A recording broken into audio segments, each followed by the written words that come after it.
सब बाधाएं नष्ट हो जाएंगी।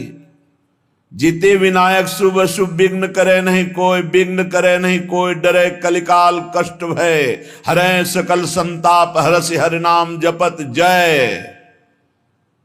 प्रतिपल तू नाम जप, कोई भी बड़े से बड़ा विघ्नकारी अनिष्ट तेरा मंगल नहीं कर सकता। जिसकी जिह्वा पर नाम है तो जिते विनायक शुभ अशुभ विघ्न करे नहीं कोई, क्योंकि बहुत बड़ा रक्षक नाम जिह्वा पे विराजमान है, बहुत बड़ा पहरेदार नाम है, अंगरक्षक है। नाम पाहरू दिवस निश, रात दिन जो नाम जप करते हैं उनको किसी अन्य के भरोसे, अन्य के आश्रय, अन्य की आशा पूर्ति की चाह छोड़ देनी चाहिए। तभी वो अनन्य निष्ठा वाला ये अनुभव कर पाएगा कि हर समय प्रभु हमारी रक्षा करते हैं। जो नाम जप करते हैं हर समय प्रभु रक्षा करते हैं। उपासक सोता है और प्रभु जागकर उसकी रक्षा करते हैं। गोस्वामी तुलसीदास जी की रामचरितमानस की कृति को गंगा जी में प्रवाहित करने के लिए दो ईर्ष्यालु गए तो देखा कि दरवाजे पर श्याम गौर जोरी राम लक्ष्मण जी धनुष बिल्कुल प्रत्यंचा खींचे हुए खड़े, भयभीत होकर दूसरे दरवाजे वहां भी देखा। भक्त चैन से सोता है और भगवान जागकर उसकी रक्षा करते हैं। विश्वास करे, बस आश्रय भरोसा दृढ़ करके छिन छिन नाम जप करे। नाम जप अगर जीवन में नहीं है तो जीवन व्यर्थ का जीवन है। छल कपट करके रुपया कमा लो, तुम्हारे किसी काम रुपया नहीं आएगा। खाओगे तो रोटी दाल ही, रुपया तो खाओगे नहीं। और भगवान चराचर को भोजन दे रहे हैं, कोई ऐसा नहीं कि भूखा हो। जो दो रोटी में तृप्त हो जाता है उससे दो रोटी देते हैं, जिसे 2 कुंतल चाहिए उसे 2 कुंतल का आहार देते हैं। भगवान सबको आहार देते हैं। अगर तुम मनुष्य शरीर धारण करके केवल आहार और भोग और रुपया पैसा मान प्रतिष्ठा में जीवन नष्ट कर दिया तो क्या दुर्लभता रही इस मनुष्य जीवन की। 84 लाख योनियां, ये निद्रा भय आहार मैथुन सबके है। फिर कहा गया बड़े भाग मानुष तन पावा, सुर दुर्लभ सदग्रंथन गावा, साधन धाम मोक्ष कर द्वारा, पाए न जे परलोक सम्हारा। बड़ा दुर्लभ, देव दुर्लभ मनुष्य शरीर है। सबका जितने मानव देह धारण किए बड़ा देव दुर्लभ, क्योंकि इससे आप जितनी ऊंचाई पर चढ़ना चाहें चढ़ सकते हैं, जितना नीचे गिरना चाहें गिर सकते हैं। लेकिन अन्य योनियों में कर्म के परिणाम रूप उच्च नीच गतियां होती हैं। वो नवीन कर्म नहीं कर सकते, आप नवीन कर्म कर सकते हैं। आप साधना करके मोक्ष प्राप्त कर सकते हैं, भगवान में तन्मय होकर भगवत स्वरूप हो सकते हैं, योग की दिव्य सिद्धियां प्राप्त कर सकते हैं। स्वर्ग ब्रह्म लोक जहां जाना चाहो, कैलाश साकेत वैकुंठ सब प्राप्त कर सकते हैं आप मानव देह में। पर भूल गए, हम वही भोगने में लग गए जो अन्य योनियों में स्वाभाविक मिलता है। अमर्यादित मैथुन पशु पक्षियों में, उसके लिए जीवन नष्ट कर देना। भोजन उसके लिए, बस इतना ही तुम्हारा लक्ष्य है, रसेंद्री और जनेंद्री का भोग मिल जाए। रुपया तो केवल भोग मिलता है इसलिए है, उसका कोई महत्व नहीं। वो महत्व है कि उसको हम भोग प्राप्त करने के लिए प्रयोग करते हैं, बस इसलिए रुपये में महत्व है। खास बात है रसेंद्री और जनेंद्री, इन दो के भोग। श्रीपाद कह रहे हैं, अत्यंता शुचि बीभत्स देहादौ नैव करहिचित, देहि दृष्टि प्रमादात् दप्यत्यनर्थ परंपराम। ये बड़ा गंदा शरीर है, बड़ा गंदा शरीर है। क्या इसमें देव दुर्लभ कहा गया है, पर देवताओं में ऐसा नहीं होता। और निकल जाए तो सौरभ से वातावरण युक्त हो जाएगा और आपके शरीर के हर जगह से दुर्गंध आती है, क्योंकि मलमूत्र बनाता है। विनमूत्र श्लेष्म पूषादिक भरितमिदम, इसमें क्या भरा हुआ है? मलमूत्र श्लेष्मा, गंदी चीजें। ऊपर से चमड़ी चिपकी हुई है, उससे आकर्षण होता है। अत्यंता अशुचि, बड़ा अपवित्र है। चाहे जहां स्नान कर लो, चाहे जिस तीर्थ में, एक रेशम के थैले में विष्ठा और मूत्र भर लो थैली में, और ऊपर से उसे कहीं भी डुबाओ, तो ये रहस्य जानने वाला कि इस थैले में क्या भरा है, वो कभी उसे छूना नहीं चाहेगा। चाहे जिस पवित्र स्थान में उसको गोते लगा के लाओ, यही लगेगा यह पवित्र है। इसीलिए श्रीपाद करें अत्यंता अशुचि बीभत्स घृणास्पद और अपवित्र। क्यों? यही मलाशय मूत्राश्रय है, ऊपर से चमड़ी केवल है। हम नहा लिए तो बोले हम पवित्र हो गए, वो है अंदर। पवित्र तो हो गए जब भगवान का चिंतन होगा। अगर भगवान का चिंतन नहीं तो आप कहीं भी पवित्र नहीं हो सकते। बाह्य और भीतर पवित्रता भगवान की स्मृति से है। अपवित्र पवित्रो वा सर्वावस्थांगतोपि वह यह स्मरेत पुंडरीकाक्षम सवायाभ्यंतर शुचि। वो बाह्य और अभ्यंतर से परम पवित्र हो जाता है जो भगवान का स्मरण करता है। खास स्नान पवित्रता है भगवान का स्मरण। अगर बाहर से नहा लिया, भगवान से संबंध नहीं, भगवत भजन नहीं, तो क्या है? चमड़ी बरधोली, अंदर तो मलई मूत्र भरा है। अत्यंता अशुचि बीभत्स घृणास्पद देहादौ नैव करचित। इस देह से अपना संबंध मत रखो। यहां संबंध की क्या बात, मैं ही हूं ऐसा माने हुए हैं। इतना जोर का संबंध है कि ये हम भूल गए कि हमारी देह है। हम ये मान लिए कि मैं ही देह हूं। देख लो आप कैसे, तो आप बोलेंगे गोरे काले, स्वस्थ अस्वस्थ, तो देह का ही परिचय तो बता रहे हैं। मैं को देह में मिला दिया। मेरा तो चलो थोड़ा दूरी करके वर्णन हुआ, लेकिन मैं ही शरीर हूं, बस यही भावना। कितना घोर अज्ञान अंधकार छा गया। कह रहे देहादौ नैव करचित। इस देह में मैंपन भूल करके भी मत करो, नहीं तो नष्ट हो जाओगे। क्या नष्ट हो जाओगे? बोले सर्वात्मार्थोरुविघ्नम कलय यदि मनोयोषिताम भावनिघ्नम। तुम्हारा परम मंगल होने के लिए मानव देह मिला और तुमने अपने को देह मान लिया, स्त्री मान लिया, पुरुष मान लिया। भोगों के लिए मन ललचाएगा, क्योंकि देह भाव में भोग है। भगवत भाव और ब्रह्म भाव, दास भाव, सख्य भाव, कांता भाव, इनमें कहीं काम नहीं है। ये जो सिद्ध भाव है इनमें काम नहीं। देह भाव में ही सारी कामनाएं विकार हैं। अगर तुम इस अपवित्र देह में मैं को मिला दिया तो इसका परिणाम होगा बार बार जन्म, बार बार मरण, अशांति, चिंता, शोक, दुख, ये सब प्राप्त होगा। सर्वात्मार्थोर्विघ्नम, ये परम आनंद में भारी विघ्न है शरीर। कब? जब मैं को शरीर में मिला दिया। अगर मैं को अलग करके देख रहे हो जो है, और शरीर को अलग करके देख रहे हो, तो आप इस पर शासन कर लोगे। नहीं, ये गलत आचरण है, नहीं होने दूंगा। और मैं जब शरीर बन जाओगे तो आपको सुख बुद्धि होने के कारण ये ज्ञान होने पर भी कि ये गलत है, आप नहीं रोक पाएंगे। सर्वात्मार्थोर्विघ्नम, केवल विघ्न ही विघ्न होगा, भारी दोष।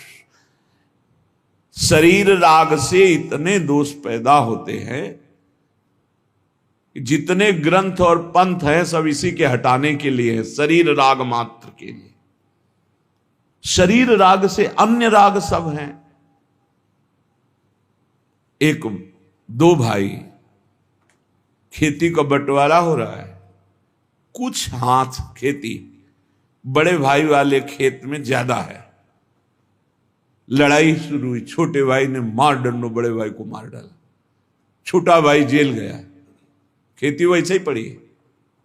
माया का नाटक तो देखो, एक का दिव्य मानव देह जो भगवत प्राप्ति कर सकता था वो मारा गया, एक का जेल प्राप्त हो रही, दोनों अज्ञान की दशा में जीवन को नष्ट कर दिए। एक कथा, पूरा संसार इन्हीं वासनाओं के खेल में, सर्वात्मार्थोर विघ्नम, जहां मैं को शरीर में मिला दिया गया, इतनी कामनाएं प्रकट हो गई, वासनाएं प्रकट हो गई, इतना अहंकार प्रकट हो गया कि विघ्न ही विघ्न, पूरा जीवन अशांति। अध्यात्म के बिना स्वप्न में भी कोई शांति प्राप्त नहीं कर सकता। चाहे जितना रुपया कमा लो, चाहे जितने अरबों की संपत्ति एकत्रित कर लो, तुम अशांत रहोगे, तुम चिंता युक्त रहोगे, तुम दुख युक्त रहोगे, तुम मृत्यु से भयभीत रहोगे और बार बार तुम्हें जन्मना मरना पड़ेगा। अध्यात्म के बिना कुछ भी प्राप्त हो जाए। ऐसे ऐसे राजा हुए जिन्होंने विश्व के माने हुए वैद्यों को पास रखा, विश्व की औषधियां रखी, बड़ी बड़ी व्यवस्थाएं रखी कि एक जरा सी छींक हो कि हजारों प्रकार की औषधि, वो भी मर गए। मृत्यु ने उनको भी मिटिया मेट कर दिया। क्या व्यवस्था करोगे? ऐसे ऐसे भोग विलासी चक्रवर्ती सम्राट, ऐसा ऐसा कहां सब खत्म। भूल मत करो, मैं को शरीर में मत मिलाओ। ये जो मिल गया है इसी को हटाना है। जड़ चेतन ग्रंथि पड़ गई, यद्यपि मृषा छूटति कठिनाई। निघ्न दुष्टेन्द्रियाणि प्रसभ मुदय भांज युद्यतामर्ष दंडई। तुम अपनी इंद्रियों को दुलार करके उनके प्रसन्न करने के लिए उनको छूट दे देते हो, जाओ भोगो, वही तुम्हारे को बंधन प्राप्त कराती है। यद्यपि मृषा छूटति कठिनाई, जलन पैदा की। ऐसा क्यों किया? कभी नहीं करूंगा, फिर वही अज्ञान, बार बार नहीं करूंगा और बार बार वही करते। फिर भगवान दंड विधान कर देते हैं। एक दो बार तुमसे गलती हुई, क्षमा याचना की, या बहुत गलतियां हो गई, सत्संग सुना, बुद्धि पवित्र हो रही, अब लो नशानी अब ना नशइयो, तो भगवान कृपालु है, वो कह रहे अहम त्वाम सर्व पापेभ्यो मोक्षयिष्यामि मा शुचः। मैं तुम्हें पवित्र कर दूंगा, सारे पाप नष्ट कर दूंगा, अब तो होश में चलो। नहीं, निघ्न दुष्टेन्द्रियाणि, ये दुष्ट इंद्रिया बार बार जीव को घसीट करके भोगों में डाल देती। तो क्या करें?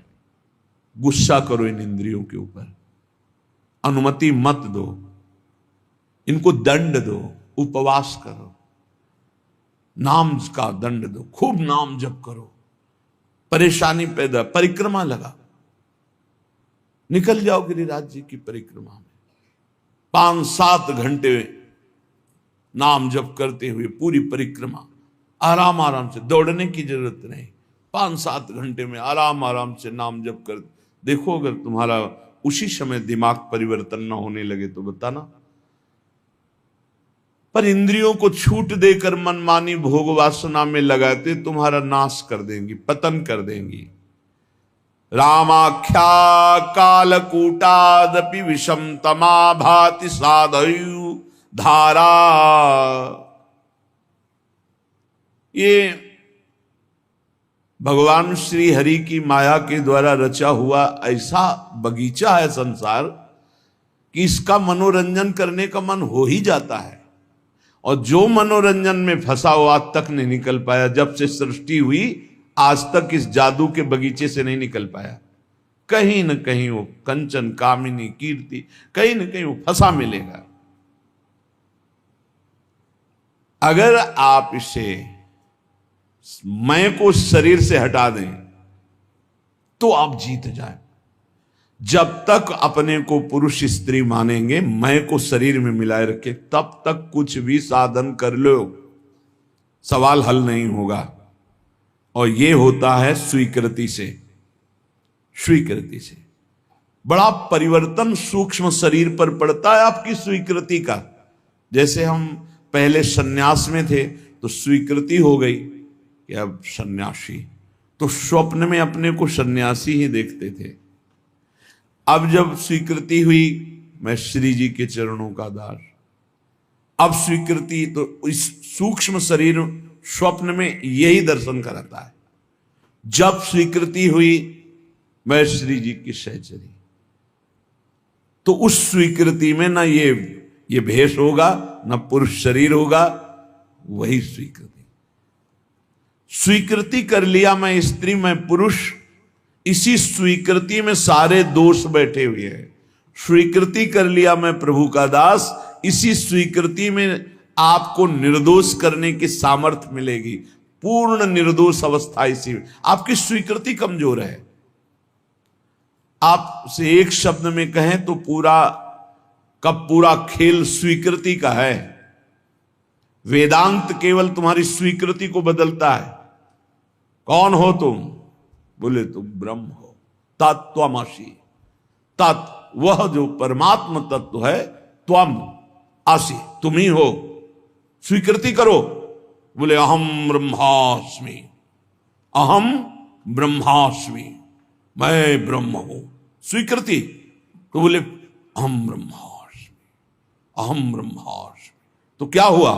बोले ब्रह्मविद ब्रह्मयु भवति, वो ब्रह्म हो गया। मैं पुरुष मैं स्त्री तो भोगी हो गया। नारकी गतियों को प्राप्त कराने वाली चेष्टाएं शुरू हो गई।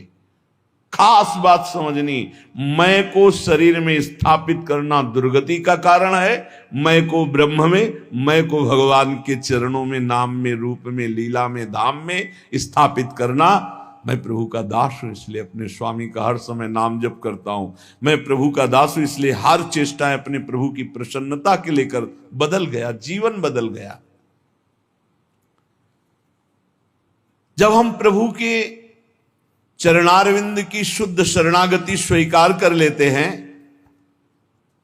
तो हर विधान बड़ा मंगलमय होने लगता है। एक बार गीता वाटिका गोरखपुर में अखंड नाम संकीर्तन चल रहा था।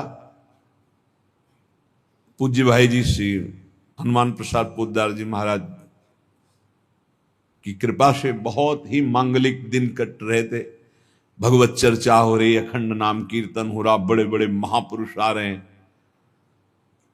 तो बहुत से संत महात्मा भी वहीं विराजमान थे। पूरा मांगलिक, एक मिनट भी कहीं 24 घंटे में कोई प्रपंच वार्ता नहीं। गीता वाटिका में पूज्य बाबा, राधा बाबा और भाई जी महाराज। रात का समय 50 फूस की झोपड़ियां बनाई गई थी जिनमें बड़े बड़े संत महात्मा आकर रुके हुए थे। तो लालटेन टंगी थी।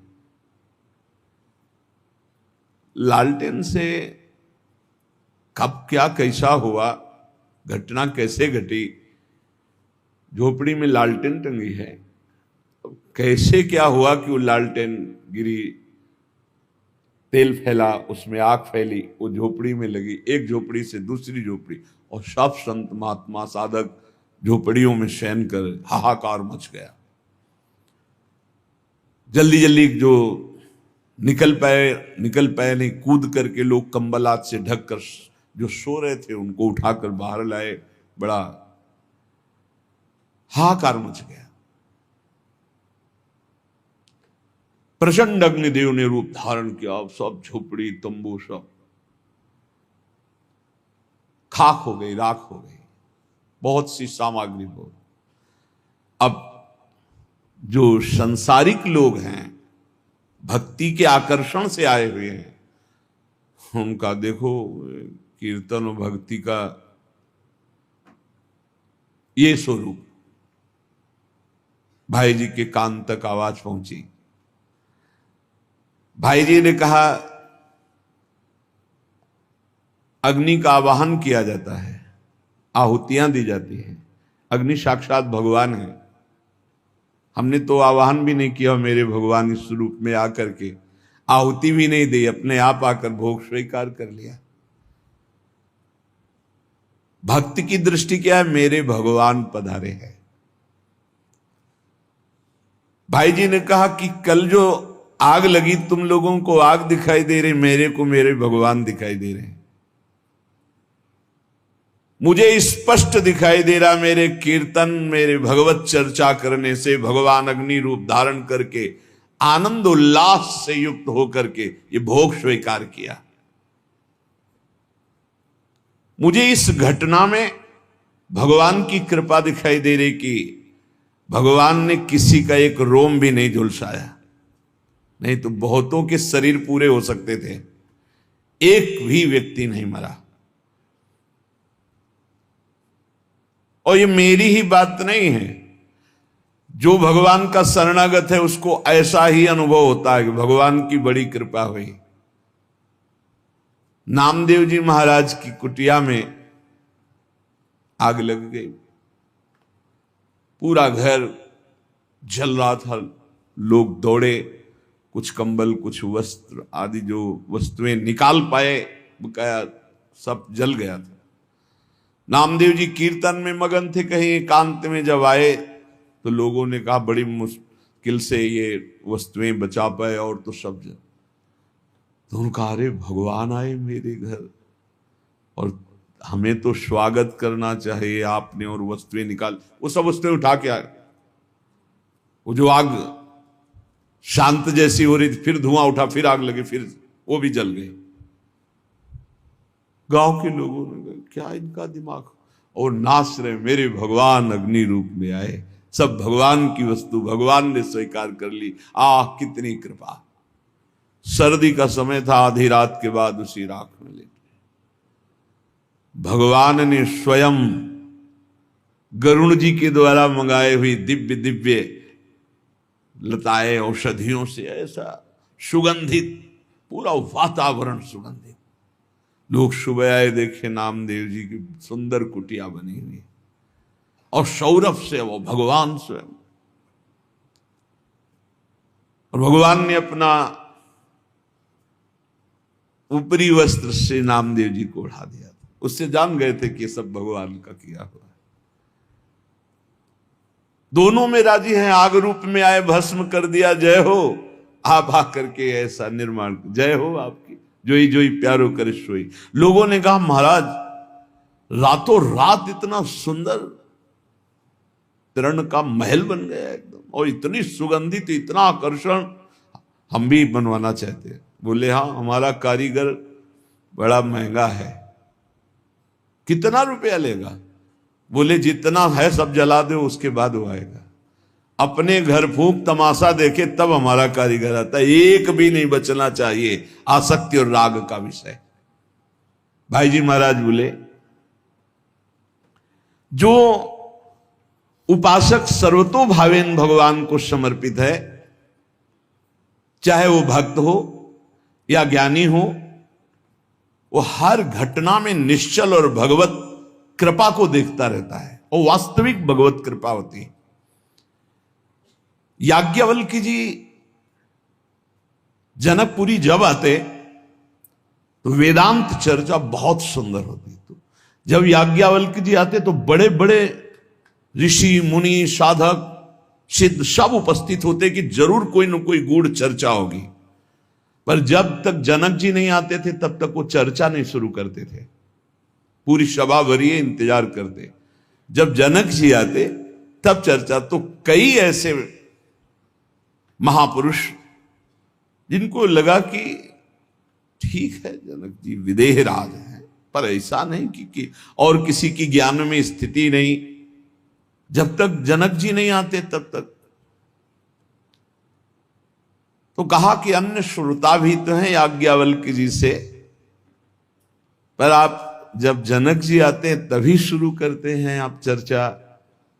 क्या हम ऐसा समझ सकते हैं कि आपकी ममता जनक जी पर है? क्योंकि समता में तो जब सब बैठे हैं तो शुरू कर देना चाहिए। जब जनक जी आएंगे तभी तो हम क्या है समझ सकते हैं, क्योंकि ज्ञान से भरपूर बड़े बड़े ब्रह्म ऋषि बैठे रहते हैं।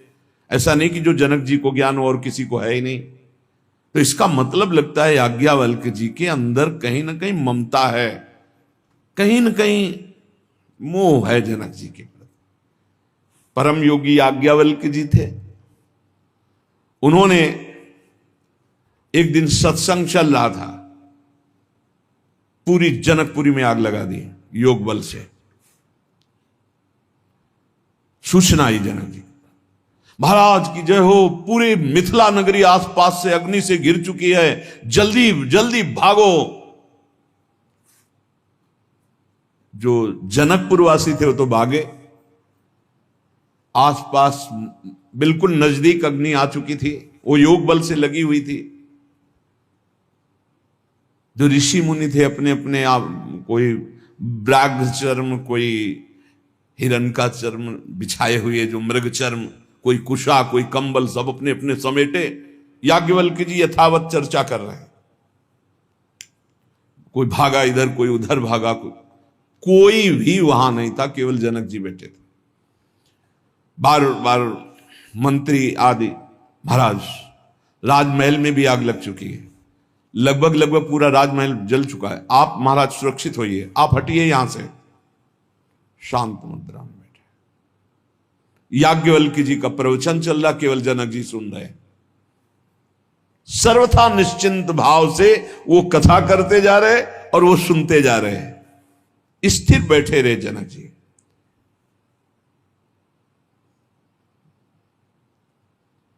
धीरे धीरे योग बल, किसी को पता नहीं था, योग बल से धीरे धीरे आग को शांत की।